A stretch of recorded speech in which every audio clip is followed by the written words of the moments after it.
Hi. Okay, so full disclosure, I've already read a little bit of this because we were having some technical difficulties, but now for sure we are recording. You can hear me. There's not a lot of clanking, and I fixed the audio. Anyway, so evil inside. A caravan rode into town in the twilight hours. Oh, by the way, I'm not the author of this, and I do have permission to use this. Evil inside. The caravan rode into town in the twilight hours. It was a stately coach displaying unknown banners, drawn by horse with visible breath, followed by a stream of other wagons and fur-cloaked men and women. The city's guards spotted large dogs, almost like wolves, walking alongside the caravan. Judging by the coach and banners, it was a lord and his retinue. If I have to Google it, if I don't know how to pronounce it, it is a problem with the writing, not with the reader. Not necessarily, but like, what is this word? A retinue, rit-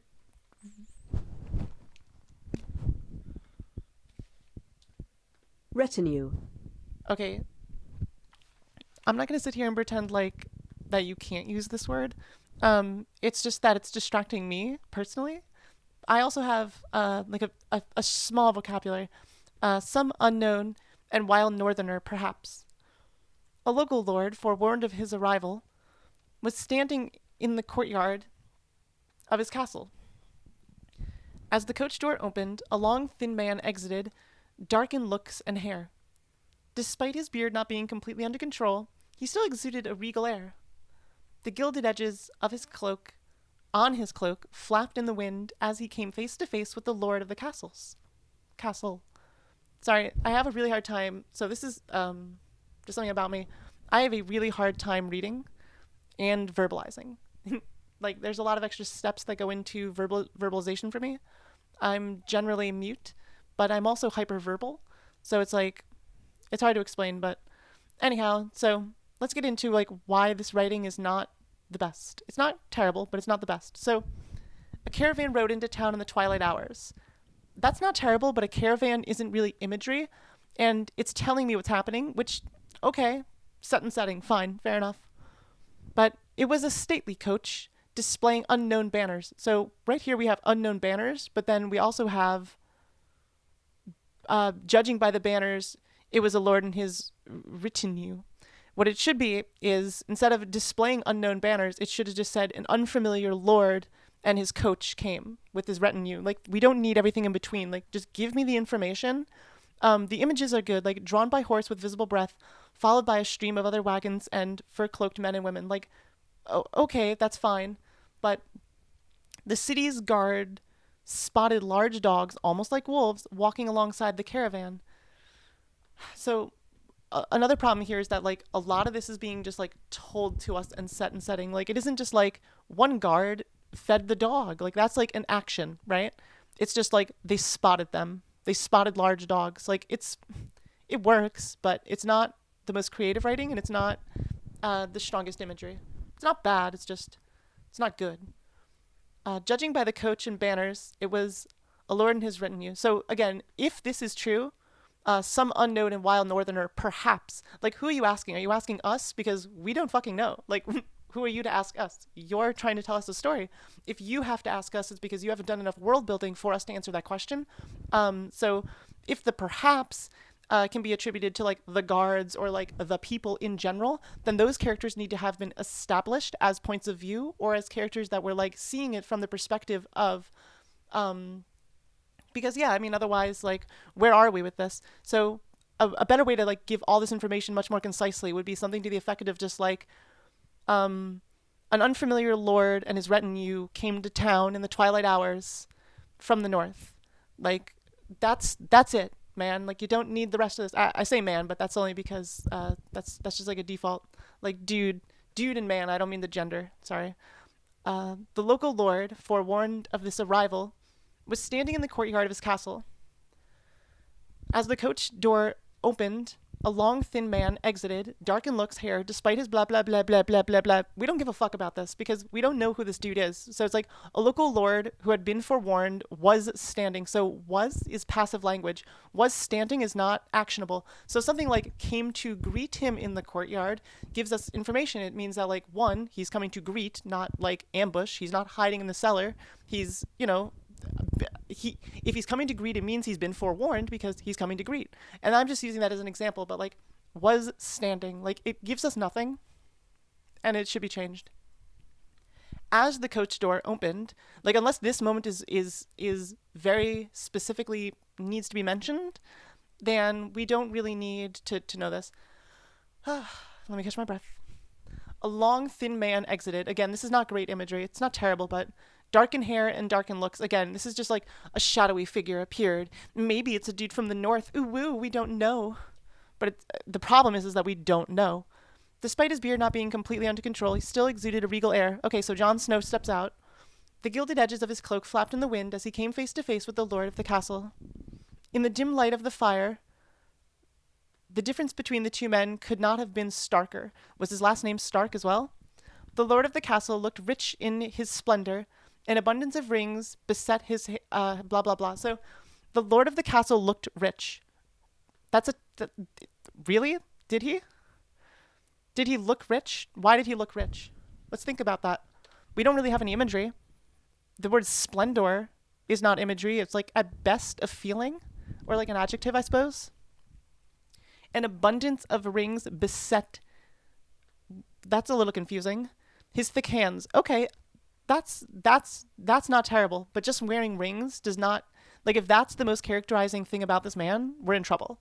Like, one day a mysterious man from the north wearing rings came to town. Like, who cares? Like, give me something that we can work with. His hat was ornate. So again, that word was, you can remove the word was. So like you can replace this with like verbs. Anytime you see was, it could be a verb, like an action word. So his hat was ornate. Instead, it could be like his hat dangled, right? Like his hat spun around when he walked. Like, it doesn't matter, but like was ornate really doesn't, it shows us nothing. Although not fitted him fully. Why wouldn't it? Why wouldn't it be fitted? So listen, we're 3 paragraphs in to what should be 1 paragraph's worth of writing, and you're taking time to slice a sentence open to tell us that his hat doesn't fit. Like, the attention to detail here is bogging down the sense of flow, and it's deteriorating my interest as a reader. I don't care about this. Unwanted edges and wrinkles gave off a strange aura. Unwanted by whom, first of all? Was it unwanted by the Lord, in which case his hat, are we POV filtering through the Lord himself? The Lord being of the castle, looking rich in his splendor? Or are we, like, who doesn't want it? Is it the observer? Is it the narrative? So we're having a bit of perspective issue here, where we don't know who our character fixed point of view is. We don't really know if we're like third person to omniscient. We don't really know anything yet. Like, we know what's happening, but like it's just stage directions at this point. It's kind of just like nothing characterizing has happened other than like POV Jon Snow gets out and goes into the castle and is greeted. Still, both men introduce themselves and their family, customary to their stations. Lord Ulwalter, the Lord of Erenhold, and the surrounding areas, welcomed Lord Cornus to his stead for as long as he required. Okay, so this right here could just be, instead of like a local lord forewarned of his arrival was standing in his courtyard. We can just completely cut this crap. Like, this can all just get cut. Are we in changing mode or suggestion mode? Hold on, let me make sure. Because I'm going to start striking here. Suggesting. But I only want to suggest, even though this is my own document, by the way, I am not marking your document. So you won't see my notes. So the Lord, blah, blah, blah, blah, blah, blah, blah, blah, blah, blah, blah, exuded an air and cloak flapped. We can keep all this stuff about the gilded thing. Like, that's actual imagery. The rest of it isn't. But still, both men introduced themselves, blah, blah, blah. Why isn't this dialogue? Like, you're telling us that this happened, but there's no, like, why isn't it just like, the Lord met him, blah, blah, blah. Like, Lord Ulterwalter, the Lord of the surrounding regions, came and met him and said, and then boom, dialogue. So, like, this could be moved up to here.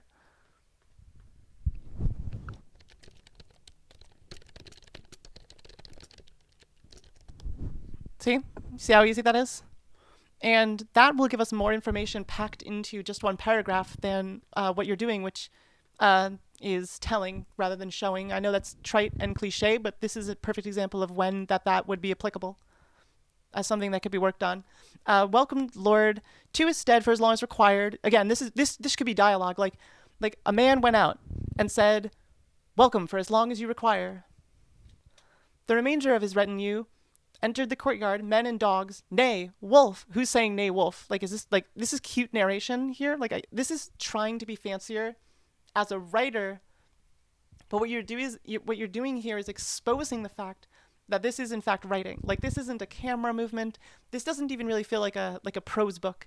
It feels like almost like poetry, like history, like nay, a wolf. But like, if it's a wolf, it's a fucking wolf. If it's a dog, it's a dog. So like, we understand that they're grizzled dogs.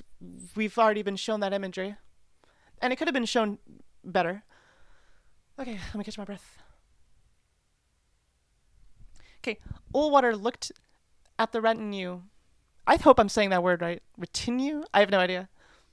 Looked at his crowd of people. He could barely conceal his surprise at the sight of these beasts in the courtyard. Okay, let me keep reading. They seemed to frighten the horses and guards alike, except some name. The Lord's son, who was staring and grinning at one of the beasts. He was focused on a smaller bone white wolf that only had one eye and seemed to walk slower than the others. Corse spoke in a clear voice. They will not bother your men or animals, smiling at old Walter. Then he turned to his retinue and announced, "So I command." All right, so... Okay. Okay. Where to start here with this? So, I really don't know where to even start here. So, again, same exact problem we've been having since the beginning. I assume that this is just a stylistic inexperience, no offense. But it seems like maybe there's a lot of work to be done here. So, he was focused. So, again, how did we know that he was focused? On a smaller, bone white wolf that only had one eye and seemed to walk slower than the others. Like, that's not terrible information. Like, if this is going to be important information and characterizing to this very specific dog, I think that it's important to note that, like, we're getting this bit of information before we even know, like, why he's there, or like why he's being welcomed, or what the nature of the war or the battles or the conflicts. Like, we don't know who else is potentially going to lurk that's actually like human dialogue and like should be like exposed. Like, does this man have a girlfriend or like a wife, or are there women around? Like, and I'm not suggesting that there should be or that there are.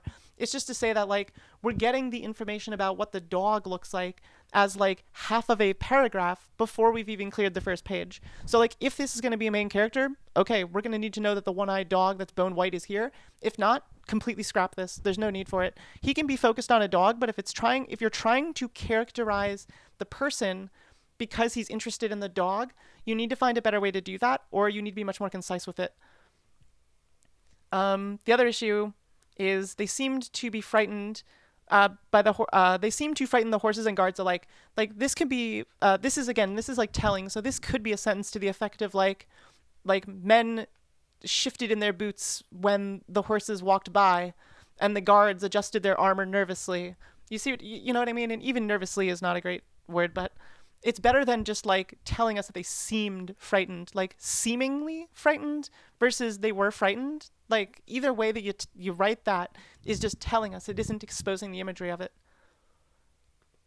These beasts in his courtyard, like, that's kind of good characterization, because it at least shows us like the perspective that he's coming into this with. Like, he's kind of being a bigot about it. He's just like, who are these beasts? Why are you here? It's so bad. I hate you. So I command. And like, fair enough if you're the commander. And it is kind of important dialogue to show that he's commanding, but like, are these really the first words that we want to be spoken in your entire story?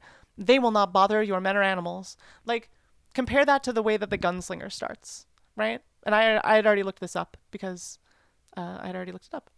So it's like, what is it? This is the first words. This is how the book opens. It says, the man in the black fled across the desert, and the gunslinger followed. Like, already we have two characters, a setting, and a plot. Like that's they have this single sentence has accomplished more than you have accomplished in four paragraphs. And I'm not trying to put you down. It's just to say that like you see the difference there. Again, I'll read this one again. So the man in black fled across the desert, and the gunslinger followed. So again, the man in black, which is like terrifying, like that's like a dude in black fleeing across a desert. So that's already like pretty profound imagery. Like we have a character, a setting, and an action, and the gunslinger followed. Now we have two characters and a plot. So you need to have something like that to hook us in, because right now what we just have is like that's what we have. No. Yeah, so you signed up for this. There's like an extra space here, but that's grammatical and really not relevant. That's just something to watch out for. Then maybe there's like a settings thing, and changing that's not going to fix the paragraph. Like this needs to be completely reworked. We'll move on. Old Walter smiled back, not entirely convinced, but with other thoughts on his mind. Splendid. Now let us retreat inside the warmth and comfort. I am most interested in your travels. He examined the newly arrived lord and his retinue as they entered the castle. An unknown banner and name from lands so far away he had never heard of them. Curious. So, I get what you're trying to do. I do. But hammering home the point about it being an unfamiliar banner, first of all, it's been told to us twice. It has not been shown to us. We don't know what it looks like. And we do know that he doesn't recognize it. But again, this could be primed in something like dialogue. So, like, why isn't he speaking this? Like, he's being, what's the word, facetious or deceptive? Like, he's not letting on that he knows, like, maybe they're frauds. Like, curious. But the thing is what you're doing with your language there should be written more to the effect of like dialogue. Like, I've never seen your banner before. That's strange. Oh, yeah, dude, we're from, like, much further north. You wouldn't have heard of us. We're too cool. We had these banners before they were cool. But, like, instead, we're just getting, like, splendid. Now let us retreat inside the warmth and comfort, blah, blah, blah, blah, blah. On his mind, if there are other thoughts on his mind, we need to know what those thoughts are and why they're relevant, or we need to know that we don't need to know that he had other thoughts. That's implicit. We need to know that he is distracted, perhaps, and we need to be shown that he is distracted more so than we need to. And that's assuming he is distracted. But he's like, he doesn't care. He's like, well, I'm not really convinced, but like, again, like, this is telling, not showing, and it could be accomplished better with the dialogue, as I had explained. And it doesn't have to be that exact dialogue, but it needs to be more dialogue. Different dialogue. I am most interested in your travels. Right here, you have a grammatical error, and I hope this doesn't... it doesn't seem like you're making this mistake very often. You seem to be putting the period in the right spot most of the time. But yeah, the period always goes before... Like, unless you're, like, doing journalism quotes, and you're like... yeah, then... So, yeah, it would go here. Boop.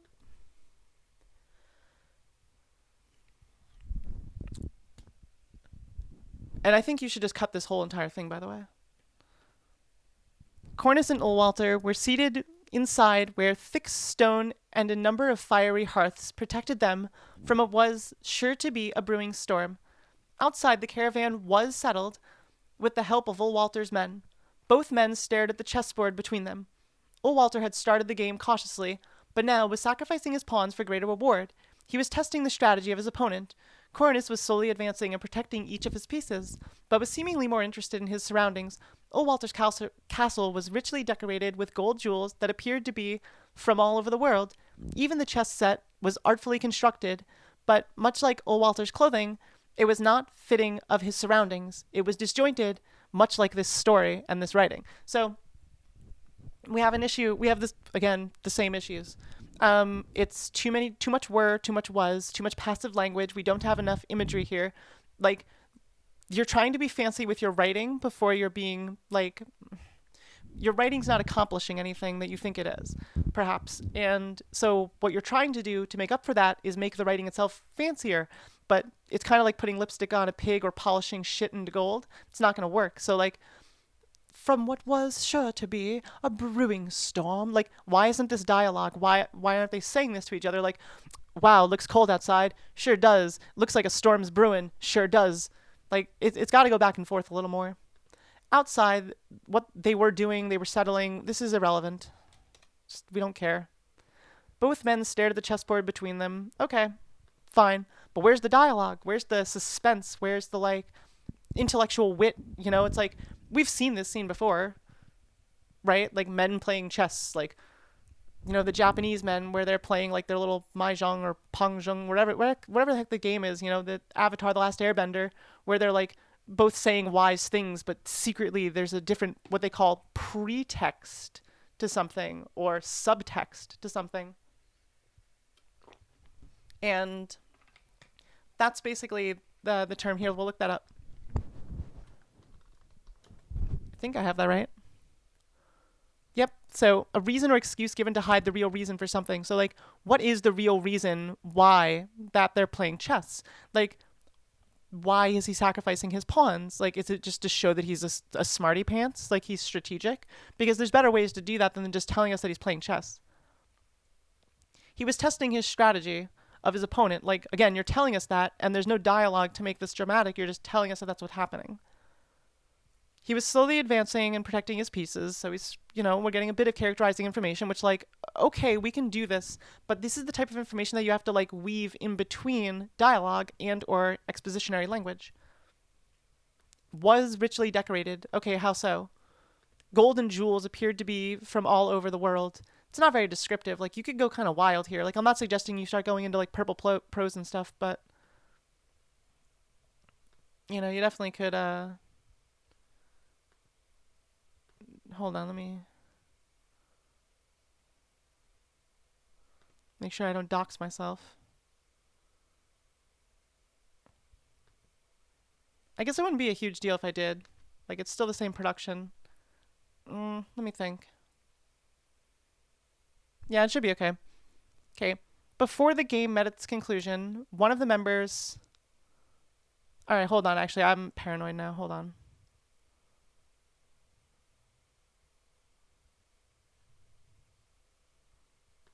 Okay, hold on. I just have to make sure my account's, like, logged out.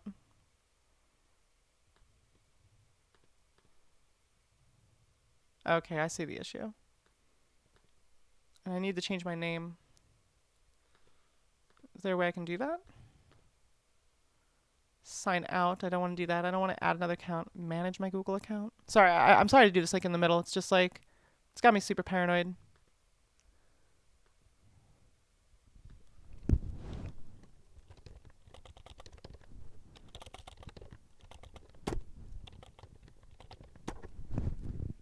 Who can see your name? Anyone can see this. Blah, blah, blah. Alright, let me just make sure that this didn't fuck up, like, my YouTube channel. I don't think it should affect it even in the slightest. Destructive edits by Alice. Okay, yeah, that affected nothing. Okay, this is fine. Alright, yeah, truly I'm sorry about that. That was just a waste of a couple minutes, but I'm recording this live, so it's like I don't really have a choice. And let me just refresh the page here.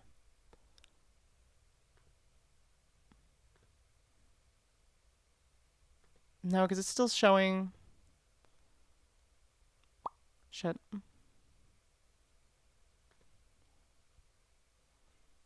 Well, it's not a huge deal.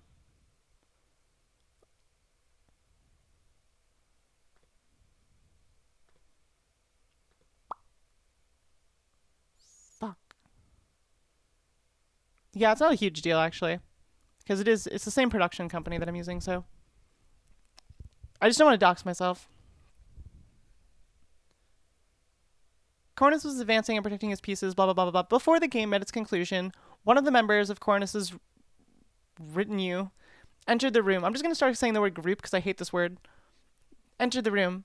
He was a powerfully built man with long blonde hair and a beard to match. He whispered something in his ear, briefly frowned, then waved the man away. Okay, so this is actually kind of good. He briefly frowned in response. He then waved the man away. We can just use the word and wave the man away. I do not wish to offend your excellent hospitality thus far. A man could not ask for better. He then looked at the servant in the room, but there is something to be discussed in private. Walter waved one hand to the servant, dismissed, and then said to Conrus, missed a comma there, tell me about what trouble is. Okay, so there's a shit ton of problems here. So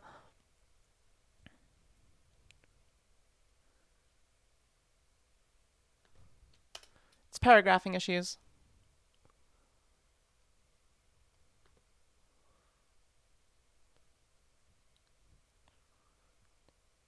Okay, no, I see. Actually, I'm wrong. Either way, it's just a little choppy. It says too much without saying anything. Like, what's really the point of this? It shows that they have like power and stuff like that, but like, who cares? What the hell? Are we not in editing mode? All right, whatever. I just deleted that paragraph. I don't really care. There we go. Cornus dipped his head. I don't know what's with this red. It's weird. I cannot ask for more. I was informed that one of your people kicked one of our animals. This dot dot dot animals thing is kind of like, I get it, but it's a little annoying. He looked a little dismayed. This should be shown through actions, not through the word dismayed. Like, does he kick something? Does he slap someone about it? Does he, like, take out his gun? Is he pissed? Like, what's the action here? I'm afraid it was your son. Oh, the shock. His face then hardened. Is he a metapod? If he's not a metapod, you gotta choose a different word, in my opinion. He quickly spoke out. You don't need this. It's implicit. If there's dialogue, you could just skip to the dialogue. Well, my son would only do that in defense. Surely there has been a misunderstanding. Beast and man don't always communicate well, eh? Hardly leaving room for reply, he smiled and continued. You're missing a comma, but we also just don't, like, this is... We don't need this. I will speak to my son and resolve this matter. Let there be no hard feelings between us. With that, old Walter stood up and made his way to the door. While walking away, he said, "It's almost time for dinner. Gather your retinues so they may benefit from the comforts of my hall. Let us all eat together." Why does he say this? Why is any of this happening? Like, they played chess. So here's the plot so far. Some asshole shows up with his son and a bunch of other people. This, like, dude who's suspicious because he doesn't recognize his flag is like, "Bro, you trying to play chess?" And he's like, "Yeah, dude. All right, well, my servants, you guys could leave. Oh, by the way, like, your son fucked up some shit and we're pissed about it." Like, what's happening here? Like, what's the plot? Where's the conflict?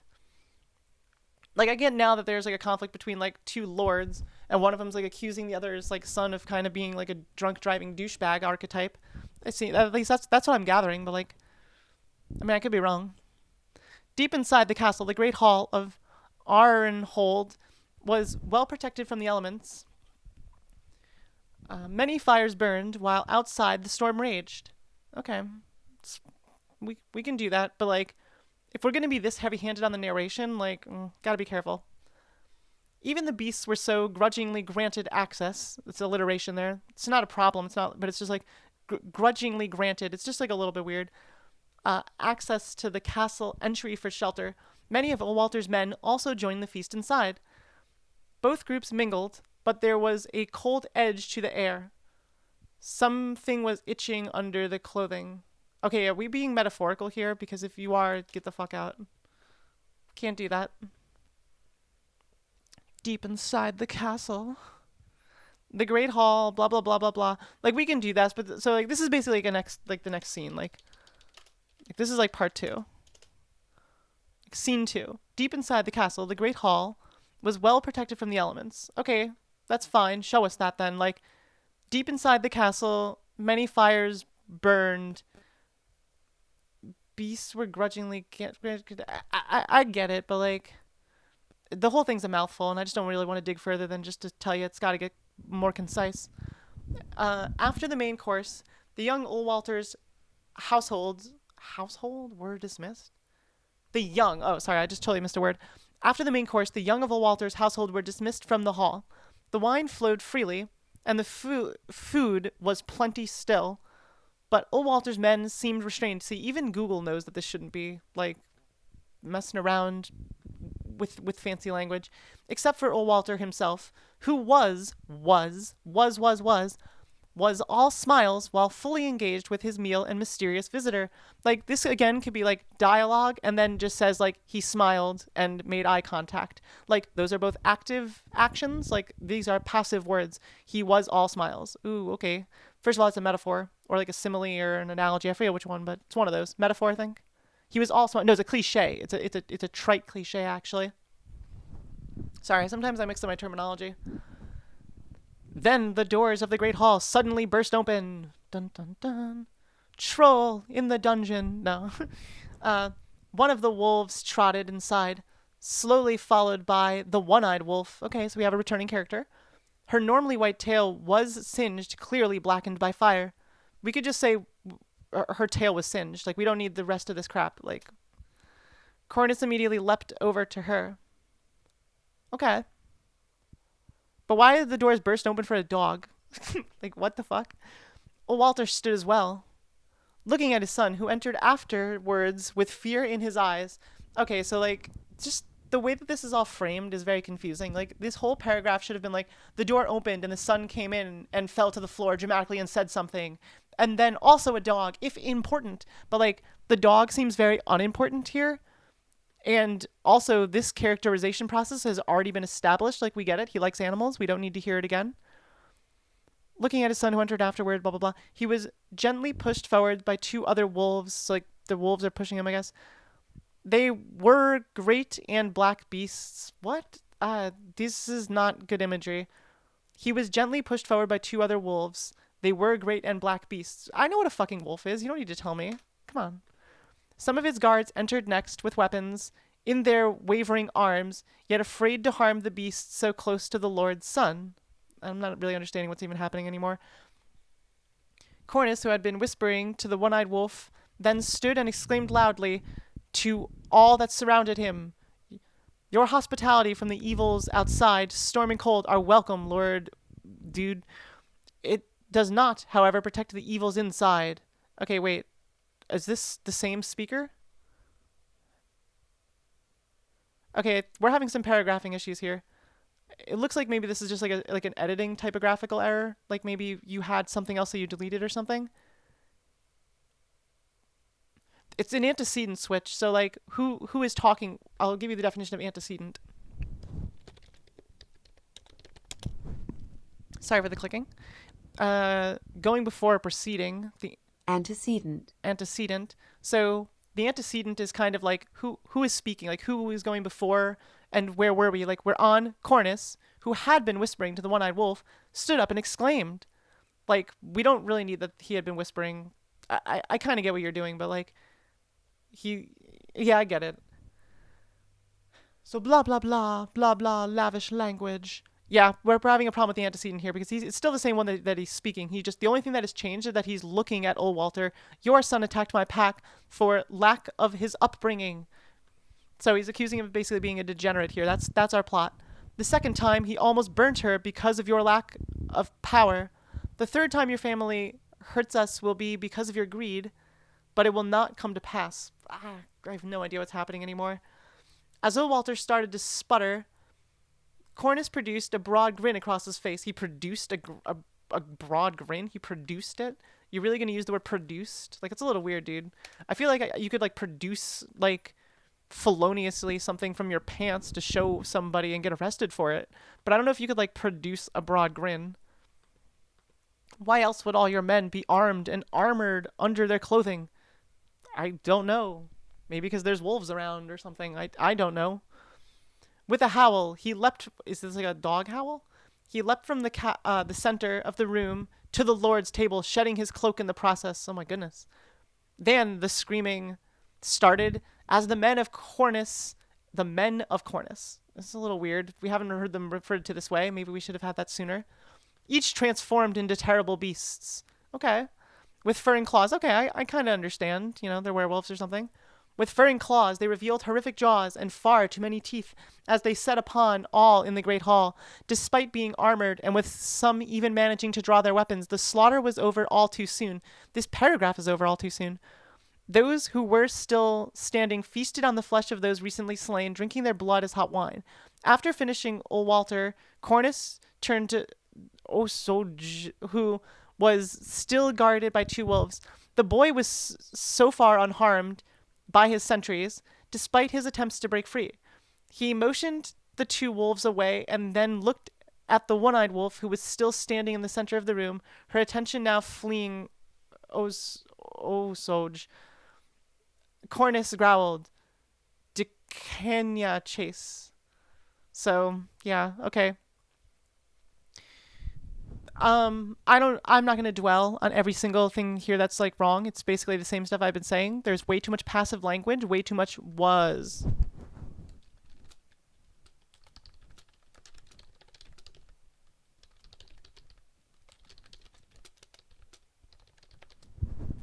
So was slash where should be active verbs or dialogue. I think that that's like the main purpose that you should take away from this. I also don't really like a lot of the like fancy stuff that you're doing with the language. I didn't really think that it was like it it it's stylizing your writing before you're proficient at writing. Does that make sense? Like it's not a bad thing. Like I hope you'll keep going with this. I hope you'll keep writing. Like I definitely don't mean to discourage. It's just that like you gotta have gold before you can polish it. You can't polish shit.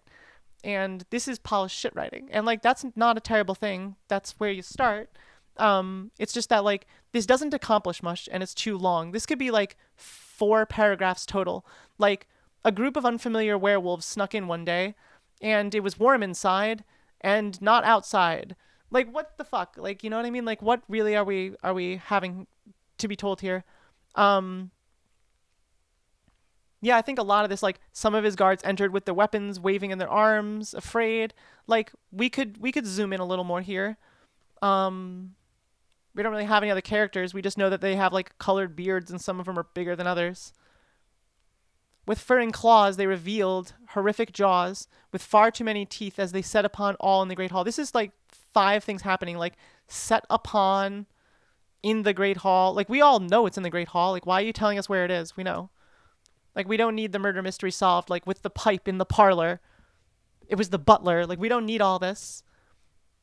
Despite being armored and with some even managing to draw their weapons. So it's like we know that they're armored. The slaughter was over all too soon. Like it's we're not watching this happen. We're being told that this happened by the writer rather than by a character's exposition or by like any other. So I think we also have frames of reference and point of view issues here. We have pacing issues here. Um, Overall, it's not good. It's not good. It's a story. You know, it's like your men sneak in. They're unfamiliar. They accuse the other side of being bad guys, and then they eat them all. As far as I can tell, it's an ambush. So yeah, I mean, I don't really have much else to add. Those are the things I would essentially work on. I think that imagery is going to be your best friend. I think that you should read the pacing of a little bit less. Like, stop trying to write fantasy. Does that make sense? Like, that's my biggest advice. Like, stop trying to write fantasy. Like, if you're gonna write high fantasy, if you're gonna write this style, just write it the way that you want it to be written, more so than the way that you think will conform to the genre. And if this really is the natural way that you would like speak or tell a story, then like you got to ask yourself how you can make the story itself stronger or be exposed better than passive was slash were. Again, should be active verbs, more dialogue, more less zooming in on like unimportant details. Like you got to ask yourself like why you're including certain details. Like the one-eyed wolf really didn't go anywhere. Like it did, it came back. Like we saw it, and the dude was like, "Oh, I like you. You're a wolf," and then it came back. But like, what did that really accomplish? So yeah, I think that that's really all I can say. And yeah, thanks for letting me do this.